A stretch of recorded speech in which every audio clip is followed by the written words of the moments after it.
নলবাৰী জিলাৰ কৈঠালকুছিত প্ৰতি বছৰে এক ব্যতিক্ৰমী ৰূপত অনুষ্ঠিত কৰা হয় পথাৰ নাটমেলা। অসমৰ অন্যতম অপেচাদাৰী নাট্য সংগঠন সূৰ্যোদয় নাট্যগোষ্ঠী চমুকৈ সোণাগড় উদ্যোগত এই ব্যতিক্ৰমী নাটমেলা অনুষ্ঠিত হৈ আহিছে। এই বছৰ 10ম বছৰৰ বাবে 16 ফেব্ৰুৱাৰীৰ পৰা 3 দিনীয়াকৈ ইতিমধ্যে এই নাটমেলা অনুষ্ঠিত হৈছে। ভিডিঅ'টোৰ মাজলৈ যোৱাৰ আগতে আপোনালোক যদি প্ৰথমবাৰলৈ এই চেনেলটোলৈ আহিছে তেনেহ'লে চেনেলটো ছাবস্ক্ৰাইব কৰাৰ লগতে লাইক, কমেণ্ট আৰু শ্বেয়াৰ কৰি আনকো এই ভিডিঅ'টো চোৱাত সহায় কৰি দিয়ে যেন। নাট্য চৰ্চাৰ ক্ষেত্ৰত নলবাৰীয়ে সদায় অগ্ৰণী ভূমিকা গ্ৰহণ কৰি আহিছে। নাটকৰ ক্ষেত্ৰত জিলাখনৰ শিল্পী কলা কুশলীসকলে সদায় নতুন নতুন পৰীক্ষা নিৰীক্ষা চলাই আহিছে। বিশিষ্ট নাট্যকৰ্মী মুকুল ইডিপাছ, উদ্ধৱ ঠাকুৰীয়া আদিৰ প্ৰচেষ্টাত এই পথাৰ নাটমেলাই সমগ্ৰ ৰাজ্যখনতে নাটকৰ ক্ষেত্ৰত এক ইতিবাচক প্ৰভাৱ পেলাবলৈ সক্ষম হৈছে। ধাননি পথাৰত সম্পূৰ্ণ প্ৰাকৃতিক পৰিৱেশত যোৱা 10 বছৰে এই পথাৰ নাটমেলা অনুষ্ঠিত হৈ আহিছে। শালি ধানৰ নৰা, বাঁহ, তামোল আদিৰে প্ৰস্তুত কৰা মঞ্চত মুকলি পৰিৱেশত এই নাটমেলা অনুষ্ঠিত কৰা হয়। পথাৰ নাটমেলা যে পথাৰত নাটক কৰা এটা নতুন ধাৰণা, এই ধাৰণাটো আপোনালোকৰ মনত কেনেকৈ আহিল? আমি নাটক কৰিছিলোঁ আগতে ষ্টেজত। আমাৰ ইয়াতে মঞ্চ নাই, আমাৰ ইয়াতে অডিটৰিয়াম নাই। আমি শ্ৰীগালৰ লগত মই জড়িত। আমি শ্ৰীগালত যেতিয়া নাটক কৰিবলৈ যাওঁ গাঁৱৰ মানুহবিলাকে সুধে নাটক ক'ত আছে। আমি কওঁ যে পাটনাত আছে, দিল্লীত আছে। গাঁৱৰ মানুহবিলাকে কয় নাটক ক'ত দেখুৱাবি, আমাক নাটক কেতিয়া দেখুৱাবি। তেতিয়া আমি মনত পৰিছিলোঁ শুক্ৰাচাৰ্যলৈ, আমাৰ বন্ধু শুক্ৰাচাৰ্যলৈ। শুক্ৰাচাৰ্যই শালনিত তাতে নাটকৰ মেলা পাতিছিল। আমি ভাবিলোঁ যে আমি সেই একে অনুপ্ৰেৰণাতে আমিও পথাৰত নাটক কৰিবলৈ লৈছিলোঁ। আৰু 2015 চনৰ পৰা আমাৰ এই আইডিয়াটো মনলৈ আহিল। আমি তেনেকৈ আৰম্ভ কৰিছোঁ। আৰু আমি ভাবোঁ যে নাটকৰ আচলতে প্ৰকৃত দৰ্শকখিনি আছে গাঁৱৰ দৰ্শকখিনি। আমি দিনত কৰাৰ কথা এটা এই কাৰণেই যে এইখিনি সময় মানুহে গাঁৱৰ মানুহখিনি ফ্ৰী হৈ থাকে। দুপৰীয়া ভাত খোৱাৰ পিছত এই সময়খিনি মহিলাসকলৰ কাৰণে বা ল'ৰা ছোৱালীৰ কাৰণে ফ্ৰী সময়।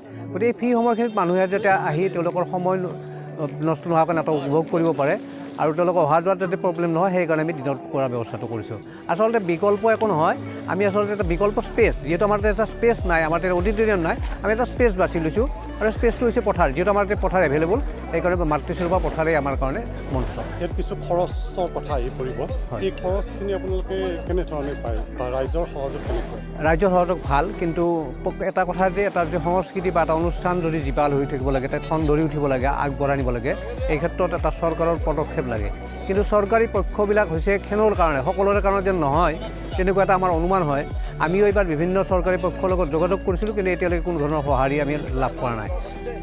আপোনালোকৰ ভৱিষ্যত পৰিকল্পনা কেনেকুৱা? ভৱিষ্যত ইয়াৰ আকৌ আমি বিস্তৃত ৰূপত মানে অসমৰ চুবুৰীয়াখনলৈ লৈ যোৱা আমি পৰিকল্পনা কৰিছোঁ। এতিয়া আমাৰ অনুপ্ৰেৰণাতে চহৰভোগতো পথাৰ নাটমেলা অনুষ্ঠিত হৈছে। আমি বিচাৰোঁ অসমৰ প্ৰতিখন গাঁৱত, প্ৰতিখন পথাৰত নাটক হওক, নাটক মানুহৰ ওচৰলৈ যাওক, নাটক গাঁৱৰ মানুহৰ ওচৰলৈ যাওক। খাবৰ বাবে আন্দোলন, পিন্ধিবৰ বাবে আন্দোলন, জীয়াই থাকিবৰ বাবে আন্দোলন, পঢ়িবৰ বাবে আন্দোলন। এইখন দেশত বোধহয় যে কিমান আন্দোলন কৰিবলগীয়া নহয়।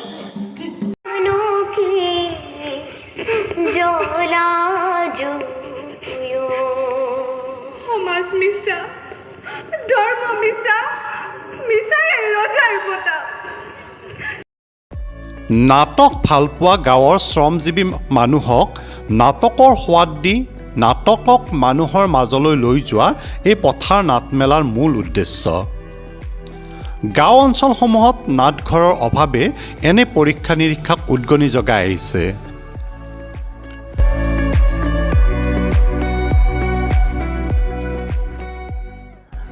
সোণাগড় 26 বছৰ হ'ল আৰু এই 26 বছৰীয়া সোণাকে 2015 চনত আৰম্ভ কৰিছিল। মানে আমি আৰম্ভ কৰিছিলোঁ পথাৰ নাটমেলা, পথাৰতে নাটকৰ উৎসৱ, দিনৰ পোহৰত নাটকৰ উৎসৱ। পথাৰ নাটমেলা যিখন আপোনালোকে অনুষ্ঠিত কৰি আহিছে, হয়, ইয়াৰ বিশেষত্ব? প্ৰথম কথাটো হ'ল পথাৰখন পৃথিৱীৰ প্ৰতিজন মানুহৰ মাতৃস্বৰূপা। পথাৰবিহীন জীৱন অসম্ভৱ। গতিকে আমি সেইখন পথাৰক পূজা কৰিম, কিন্তু পূজা মানে কোনো নিৰ্দিষ্ট ধৰ্ম সম্প্ৰদায়ৰ পূজাতকৈ সংস্কৃতিৰে পূজা কৰা বহুত উৎকৃষ্ট, উন্নত বুলি আমি ভাবোঁ। প্ৰথম চৰ্ত, পথাৰত নাটকৰ পূজা, সংস্কৃতিৰ পূজা। দ্বিতীয় কথাটো হ'ল পথাৰ থকা মানে সেই অঞ্চলত নিশ্চয় ফাটি খোৱা শ্ৰমজীৱী মানুহ, তেনেকুৱা অৱহেলিত বা নিষ্পেষিতও বহুত মানুহ থাকে। আচলতে নাটকৰ টাৰ্গেট গ্ৰুপ সেইবিলাকে হ'ব লাগে, যিবিলাকে দৈনন্দিন জীৱনত কোনো মনোৰঞ্জনৰ ব্যৱস্থা খুব ভাল ধৰণে ইচ্ছা অনুসৰি পাব নোৱাৰে। খোৱা লোৱাৰ পৰা পিন্ধা উৰা গোটেইখিনিতে এক মানে অভাৱগ্ৰস্ততা দেখা যায়। তেওঁলোকক নাটক দেখুৱাব লাগে, মনোৰঞ্জন দিব লাগে, আৰু মনোৰঞ্জনৰ চলেৰে জীৱনৰ প্ৰয়োজনীয় যিখিনি তেওঁলোকক শিকাব লাগে, তেওঁলোকৰ চিন্তা চেতনাক আগবঢ়াই আনিব লাগে। যি শোষণ নিষ্পেষণ হৈ আছে তেওঁলোকৰ বিৰুদ্ধে নাটকৰ জৰিয়তে তেওঁলোকৰ মনত ৰোপণ কৰিব লাগে, যাতে সমাজখন সংস্কাৰ হয়। পথাৰ নাটমেলাত মঞ্চস্থ হোৱা নাটকসমূহ দেখুৱাবলৈ আমি আন এটা ভিডিঅ' প্ৰস্তুত কৰিম। সেই ভিডিঅ'টো চাবলৈ নাপাহৰে যেন। যদি ভিডিঅ'টো চাই ভাল পাইছে তেনেহ'লে চেনেলটো ছাবস্ক্ৰাইব কৰাৰ লগতে লাইক, কমেণ্ট আৰু শ্বেয়াৰ কৰি আনকো ভিডিঅ'টো চোৱাত সহায় কৰি দিয়ে যেন।